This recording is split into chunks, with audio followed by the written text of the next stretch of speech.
L'origine du parc El-Azhar remonte à 1984, lors d'un séminaire au Caire, au cours duquel Son Altesse l'Aga Khan a annoncé son intention de faire don d'un parc urbain à la population de la capitale, pour commémorer la fondation du Caire par ses ancêtres les Fatimides en 969. Après l'étude de plusieurs options, le choix se porta sur le site de Darassa, situé dans le centre de la métropole, entre la ville ancienne et le cimetière mamelouk.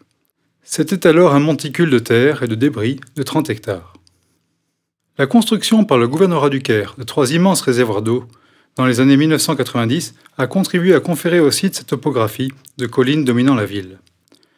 Le projet paysager a tiré parti de cette topographie par un réseau de cheminements piétons et d'allées bordées de canaux, reliant les diverses parties du parc et ses édifices principaux.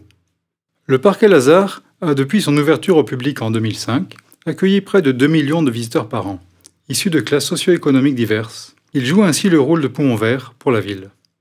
Un partenariat public-privé a été mis en place.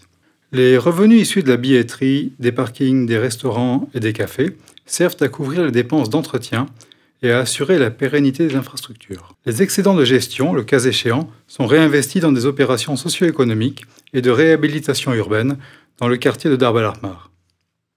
Le déclin de Darb el-Ahmar provenait alors de lacunes d'entretien et de gestion urbaine, ainsi que du délabrement du bâti. Malgré les difficultés sociales, la vie communautaire était vive, avec de nombreuses activités artisanales. Le patrimoine médiéval était alors dans un état avancé de détérioration. Le défi était de le réhabiliter et réutiliser d'une manière qui stimule le développement.